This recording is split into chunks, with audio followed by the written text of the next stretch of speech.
Good afternoon, everyone. Thank you for joining us today. I'm Mary Rasenberger. I'm CEO of the Authors Guild, the nation's largest and oldest professional organization for writers. And we protect, and have since 1912, we protect writers' rights as workers and creators, and also provide free legal services and other services to our members. We are so delighted today to have Congresswoman Teresa Fernández with us from New Mexico, and Marla Grossman, our lobbyists. They are going to have a conversation. But before we start, I want to introduce both of them. Congresswoman Teresa Leger. Is it Leger or Leger? I'm sorry. It's a French, a couple of brothers who came in when it was still part of Spain. So it's Leger, actually. But it is Leger. That's how I wanted to pronounce it the French way. Leger Fernández. Teresa Leger Fernández represents New Mexico's 3rd Congressional District. In Washington, she holds a leadership role with the Congressional Hispanic Caucus as a freshman representative. She serves as chair of the Subcommittee for Indigenous Peoples of the United States of the 117th Congress. She has also been appointed to the House Committee on Education and Labor, the House Committee on Natural Resources, and the Committee on House Administration. And before coming to Congress, Teresa Fernández worked as an attorney and an advocate and won important legal battles to advance voting rights, promote tribal sovereignty, and protect our environment and waters. As a representative of the state of New Mexico, she is well aware of the cultural and economic importance of copyright. She introduced the Creative Economy Revitalization Act, known as CERA, and also co-sponsored with Representative Ted Lieu, the 21st Century Federal Writers Project, and we will hear about both bills today. Marla Grossman is a partner at ACG Advocacy, where she helps her clients, including the Authors Guild, with strategic public policy planning and representation before the White House, U.S. federal agencies, and Congress. She has been representing creators and innovators for over 25 years and has been named one of Washington, D.C.'s most influential businesswomen and one of the most sought after lobbyists in the Capitol and across the country. Earlier in her career, she served as Democratic counsel to the U.S. Senate Judiciary Committee, where she focused on intellectual property. She's a Peabody Award winner and currently serves as the chair of the Yale Alumni Fund. We could not be luckier to have the two of you here today to talk to our members and others. So I'm going to turn it over to Marla now. Thank you very much. Lucky me, I get to be with my favorite clients, the Authors Guild, and one of my favorite members of Congress, Congresswoman Teresa Fernández, who is truly one of the foremost advocate for creators and the arts and writers in Congress. And I wish we had over 400 more of her, but we've got her today for the next 25 or so minutes. So thank you so much for being with us. I would love to get started by asking you generally about the significance of creators and the creative industries in New Mexico and your district particularly.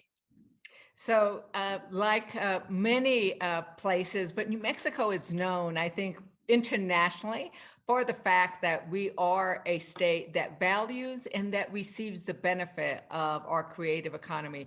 1 in 10 paychecks in New Mexico comes from the creative economy. And I think the other piece of this is that we are truly a place where there is an integration, not simply a tolerance, but a true celebration of multiculturalism, you know, from the indigenous roots that make up the core of what New Mexico is, to the Spanish who then became mestizos or Chicanos or Mexican Americans, however you want to say it, you know, to the Anglo presence. We have just such an interesting constant interplay of the different cultures, which also then leads to beautiful poetry about it, beautiful teatro, novels, books that are both nonfiction and fiction. So whether we are imagining what could have happened in history when Coronado came up into New Mexico for the first time, or whether we are filming on our amazing sets in New Mexico.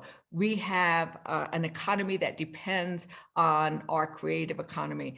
And I grew up like that. I grew up as part of the Chicano Renaissance. My parents were very much aware of the fact that if we lost our language, if we lost our herencia and our cultura, we would not be as rich and as identified as who we were, and we couldn't celebrate others' identity as much.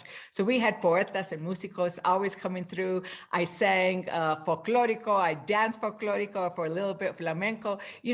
This idea that we celebrate culture and that's what allows us to both cry together about some really difficult times in history, but also laugh together about, the things that happen in everybody's life. It is part of what New Mexico is. And it was here, Matt walked away, but he's listening on another screen, but I'm together with a member of the Authors Guild. And so we know the importance of the Authors Guild, and thank you for the work you do. Absolutely. Can you tell us a bit, and you've started to by explaining the importance of the creative industries in New Mexico, but can you take that one step further and tell us about how that led you to introduce the Creative Economy Revitalization Act? A little bit more about what that piece of legislation that you've sponsored does, and maybe what you see for that bill in the future. So precisely because I understood the importance of the creative economy, we know that nationwide, 67% of creatives were unemployed. That's because places were shuttered. The wide range of reasons, right? You couldn't go out and film, you couldn't put theater up. That it was a huge impact to our creative economy. And yet we were not focusing on that. We were not providing any assistance other than, allowing gig workers, allowing self-employed to apply for some of the unemployment. And we all remember the WPA and its project, the Artist Project, which allowed us to have preserved to today what was happening during the Depression. New Mexico's, a lot of our architecture and art is because we painters and craftsmen to work. We see all those murals that inspire us to this day. I thought we needed the same thing to take us into and to get people employed, not just to preserve the cultural vitality, but to get people employed, that we needed to take that, invest in that and move it forward. I still think as we have the strongest economy of any of the developed world coming out of the pandemic recession. We have great employment numbers, but I still think that we need to focus on this because we are in a moment of time, a moment of history that's important for us to capture. So that's why I introduced the Creative Economy Revitalization Act. We are probably out of the pace where we are presently going to be doing big stimulus, but I still think this need to invest in and to preserve and collect and create those stories and that art is here. So we're looking at seeing where we can put it in, doing the Build Back Better. We stuck some language in here. We stuck some language in there, doing appropriations. We got some language. We are looking at maybe including it in the Workforce Innovation and Opportunity Act, which is going to be reauthorized. The lead sponsor of that act is very interested in this bill. So we think we can still get it in another vehicle. And if anybody is listening, reach out to your congressperson, reach out to your senator, because we could use additional co-sponsors. The more co-sponsors we get, then there's momentum behind it. Absolutely. And for those who are listening, and obviously you can follow up with us at the Authors Guild, that bill number is HR 5019, but we'll give you all more information about that later. Now, this leads me to another piece of legislation that I'm going to ask you about. One thing for the people who are listening in is that the Congresswoman knows that it takes a village to get things done in Washington, D.C. So not only does she spearhead important initiatives like CERA on her own, but she looks to see which one of her other members of Congress are doing good things and joins with them to try to promote that legislation And one of those bills, for instance, is the 21st Century Federal Writers Project Act. It's a mouthful, but she's doing this with Congressman Ted Lieu, who is the original sponsor. And no one member can do it alone, which is why she's jumped in there to help. And so, Congresswoman, can you tell us a little bit more about that legislation, what it does, and what you see for that bill's future? So this is sort of along the same lines, right? Except for this one, very interested in your the people here because, right, you're the writers, right, of capturing this moment. And I was at the Library of Congress last week and actually the week before, and they were pulling out of their archives information about what had been written during the Depression. They pulled that stuff out, right? And we want for 10 years, 20 years, 30 years from now, for the Library of Congress to pull out the collection of how we wrote about this moment, whether it be the fiction or the nonfiction of capturing it. And that's what the Federal Writers Project Act would do. It would actually fund some of these stories. And what I think about is that amazing poetry that we listen to on Inauguration Day, right? Being American is more than a pride we inherit. It's this past we step into and how we repair it, right? The words that your members can put to paper will be important as how we capture this moment and remember it. And so that bill is also a grant bill, which would also go through the Department of Labor. Both of these bills are seen as jobs bills, not as NEA. Right. So we're sending them precisely to the Department of Labor so we can get a wide variety of voices. Once again, Ted Lieu and I are looking at how do we move that into existing legislation that might be moving. As I said, in Ed and Labor, we are looking at vehicles where we can put it. I can't emphasize enough. We all know that we are in this moment. We are in a historical moment that is about the battle between autocracy and democracy. And that battle is being waged not just in Ukraine, but it's been waged across the world, and it's been waged here in the United States. And we have different viewpoints about what it means to participate actively in a democracy. And so the words that people can write about those perspectives, I think is really important that we capture. And both my bill, Ted Lieu's bill, would actually help us capture that and preserve it and archive it. Because, I think the more we have written about what other people do and think, and your members all know that, it's how we create empathy, it's how we create understanding, it's how we build those bridges that unite rather than the walls that divide, right? It's how do we build those bridges? And those are the kinds of things that both of these projects look to supporting. Thank you so much for that. And by the way, for those who are listening, again, reach out to your members of Congress. That bill is HR 3054, HR 3054. Now, I was not going to call out on particular members of the Authors Guild who are listening in today, but I'm going to make an exception, because I see that Wilbur Norman is in your district. And so he just put in the chat, hello, from Nambe. Am I pronouncing that right? New Mexico? So yes, that's a shout out to Wilbur, who is actually one of your constituents. And now I'll get back to our scheduled program right now. This administration, the Biden administration, has recognized that the inability of certain workers to collectively work on issues such as wages and working conditions has really adversely affected their livelihood. And the president started with an executive order asking all the federal agencies to look and see what they can do to help enhance competition. And then last December, just a couple months ago, the FTC, the Federal Trade Commission, along with the Department of Justice's Antitrust Division, did a 2-day workshop looking on promoting competition in labor markets. And the Authors Guild submitted comments to those agencies, giving them several ideas about how to promote competition in labor markets. So I ask you, Congresswoman, do you see a role for Congress here?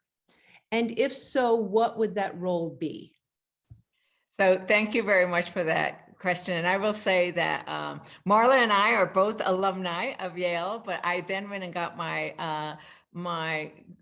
law degree at Stanford, and I was trained in what's is now called the rebellious lawyering tradition, right? And I always ask, what do you think the most important thing a rebellious lawyer can do? And the answer is listen, right? And so I have spent some time listening to creatives out there, writers out there, talking about the difficulties they have, especially if they are contracted to work for a business on a temporary basis. As you're all working independently on pieces of work, you don't have the ability to know, right? And to be able to bargain and know what is being paid and the conditions that you're all working under. And this is not unique to writers, right? We know it occurs in other places, but it is more concentrated within the creative economy. And so the ability of us to look at what are the impediments for writers, songwriters, journalists, graphic designers to be able to either unionize or to have discussions among themselves that then don't trigger other, other statutes that might be punitive. And I think that Congress can have a role to play. And so I am in conversation with Marla and others about what can we do? What can we do in terms of looking at legislation to allow freelance creative workers the ability to collective bargain or to have those kinds of discussions that are important. I think that it reminds me about the fact that we just passed out of Ed and Labor and passed out of the House, and like so many things are waiting for it to get out of Senate, the Paycheck Fairness Act. And it's different, but similar in this way, in that is to allow women to be able to talk to each other and find out what they're being paid, because otherwise they get stuck. And we just had, now in March, the day upon which women earn as much as men, having to work those extra 3 months. And that's the average woman. Latinas have to work until October, Native Americans until that, later on too. But part of it is because they are kept from the conversation about what men are being paid, right? And so everywhere we just had a hearing about unionizing our staff in Congress, right? And if we're going to talk about the importance of unions, the importance of collective bargaining, the importance of giving workers, and even when they are professionally incredibly talented workers like our writers, collective bargaining and rights, it needs to apply to everybody. And I think we need to be honest about looking at each sector. So I am going to be looking into that legislation, making sure we talk to the different organizations that can help support it. Or if we don't do that, listening might kill it. So we are definitely going to be looking into legislation that can address this issue that you face, but you are not the only ones who face it. So we will be making those connections. Terrific. Thank you. And again, I couldn't agree with you more. Sort of the flip side of the it takes a village also means you have to listen to the village and make sure that you're talking to each one of the stakeholders. So if you do want to promote something to get it enacted, that you look not just at those who support what you're doing, but those who want to add to what you're doing, and to listen to those who oppose and why, and try to bring everybody together. So we thank you very much for being thoughtful about that. I'm going to shift gears a little bit because we actually had invited questions from the Authors Guild members ahead of time. And so there have been some questions that have been submitted. One of the questions that was submitted ahead of time: are there any specific projects planned to utilize writers in economically challenged rural areas? And this didn't specify any particular legislation, so I don't know if it's specifying the Federal Writers Act or SERA or just in general. But again, I'll repeat the question. Are there any specific projects planned to utilize writers in economically challenged rural areas? So I love the question about rural areas, because I think that I represent a rural district, right? New Mexico's third, Santa Fe is its heart. But then the rest of it is really rural, right? My district is the size of Pennsylvania. My new district will be the size of Florida or something even bigger, right? And so that means a lot of space between where there are clusters of people. In those rural areas, I think we need to see them as not disadvantaged, I don't use that word, but of places where we can create opportunity. I spent my life creating opportunity in places of poverty, and those places have aspirations. They have wonderful traditions. They are usually in stunningly beautiful places, but if they don't have broadband, if they don't have clean water, if they don't have, the things you need to thrive, then they're not going to be able to continue to exist as part of the mosaic that is the United States. So I am focusing a lot on getting resources to to those areas. I talk about it every time I talk to the White House. What are we doing for our rural areas? I created my own little, I have it right here. I created my own little pamphlet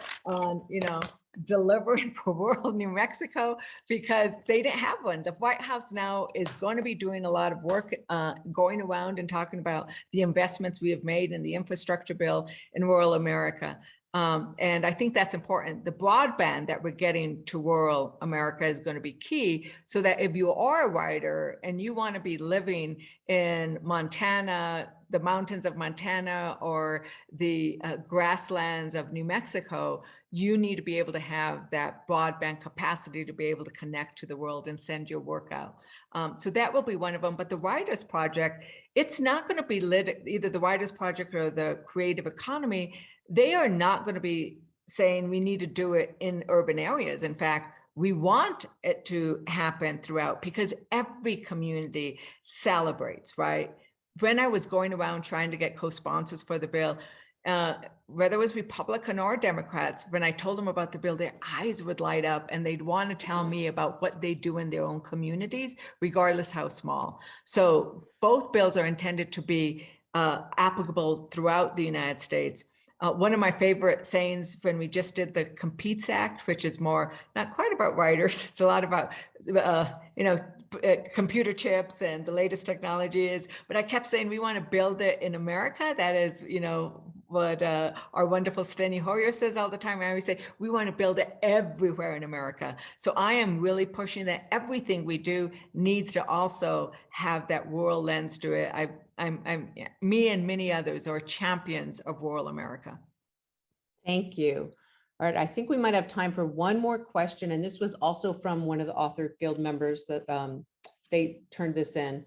I hoped there would be a solution to make healthcare more affordable for independent workers. Is anything being done in that regard? So, we do know that in the American Rescue Plan, we were able to insure millions more, right? We really brought the price down. We provided subsidies because we knew that healthcare is what everybody needed. Unfortunately, those monies are going to be running out, and you might be reading articles about how people will be losing their health insurance if we don't enact something more. And so that something more was in the reconciliation bill, previously known as Build Back Better, but it might be like Prince and it'll have a new name. It might be Building a Better America. But whatever it is, we are still going to be, we know what we need to push for, right? That's the great thing about that bill, is it set out what we need to push for to be able to get more independents, like those who are listening here, onto health insurance. And we know that, thinking about unions, that is one of the ways in which, like the Screenwriters Guild, I know screenwriters, and they're able to get insurance through that way. So there are different ways we need to look at how do we make sure that your collective, by being part of your guild, allows you to access some of the benefits like healthcare, because it is too hard right now. The system we have now does not lend itself as well to pull in people who aren't employed, that don't get employer-based healthcare. And that's what the Affordable Care Act was doing and has done. And we want to continue to expand that. And I'll keep fighting for that because, you know, those are the pillars, you know, healthcare, education, housing. I always put the creative though part of it. Like, that's why we always put the art and STEM so it's STEAM now. We had a major conference and we had people talking about how are we going to fix the climate crisis. And they said, oh yeah, STEM's important. They said, but in the United States, our STEAM, our arts part of it is what makes us so much more innovative than places like China, where they like do amazing things with math and STEM, but they don't have that A, right? It's those artists, it's those authors, it's that creativity that helps our economy kind of beat the rest, right? Because we're good at innovation. It's how do you use that mind to move and to innovate? Fantastic. Thank you. So it looks like we've got 2 minutes left. I've got 2 other questions in the chat that I don't think we're going to have time to go through on this account, but what I'm going to do is I'm going to make sure I've just took a little snapshot of it and I'm going to send it to your office afterwards and let you and your office have a chance to look at those, and perhaps so we can work on making sure that we get back. I've got who those authors members are. So I wanted to give you sort of a last minute to say anything you want in closing, and then I'm going to turn it over to our CEO, Mary. Well, first, thank you for having me on, and thank you for publicizing the work we are trying to do in Congress on these, you know, issues that we've done, but also bringing to us ideas where we can make it better so that everybody in our economy, regardless of what they're doing, is able to thrive, not just survive, right? And so also go to my website, follow me. I'm supposed to ask for that. My team always says, you forget to ask people to follow you. It's like, oh yeah, because, you know, I am a freshman congressperson. This is the first time I ran for office. I've done all these amazing things. I loved my job before. I love my job now because we are able to work at a bigger level to impact people's lives. So go on. I'm at Fernández.house.gov. Give us your feedback. I saw those 2 questions. Yes, we are going to solve and put the money in to get reliability on broadband and to make sure that we get that we're not relying on solely one line. That's another thing that we're putting in right now. We're putting in additional fibers crossing our country now. We have satellite, we have different ways. We're going to take advantage of everything. But once again, contact, if you like any of these ideas, contact your own senators and Congress, women and men, so that they can co-sponsor and join our efforts. And I'm going to actually say one other thing before I turn it to Mary. We authors, creators, we have to also be part of that community that puts in members like Congresswoman Leger Fernández into office, because we got to get the people who are going to help us into office so they can help us. So we appreciate everything you're doing. We appreciate the relationship. Thank you so much. And now I will actually turn it over to Mary. Thank you, Marla. Yeah, and thank you for saying that, Marla. It really is important. So I want to thank you, Congresswoman, for the time today to talk to us and for all your important work. And I really appreciate your talking about not just STEM, but STEAM as necessary to solve the climate crisis and other crises, because, you know, the arts is what Americans do best. And we are a huge exporter of the arts, and just as important for solving environmental crises as technology is. So thank you for that. Really appreciate. Yeah, well, I know I'm supposed to be done, but it's through those arts, it's through those, it's through the lens, it's through the story that we bring attention to what it means, right? I mean, think of all of those amazing images that we've seen, you know, from the idea that the very first time they saw Earth, right? And how that made us all think about that we are one on Earth, right? So it's like, whew, you know, you guys have always been bringing attention and helping us understand where we're at. So thank you for the work that you all do in doing that. Thank you. I also want to thank Marla, our amazing lobbyist. The Authors Guild is so lucky to have someone as wonderful as you representing our interests in Washington. So we're really happy that you both could join us today. And I want to thank everyone who joined in the audience. And please send us any follow-up questions you may have. So have a good afternoon, everyone. Goodbye. Bye. Bye-bye. Muchísimas gracias.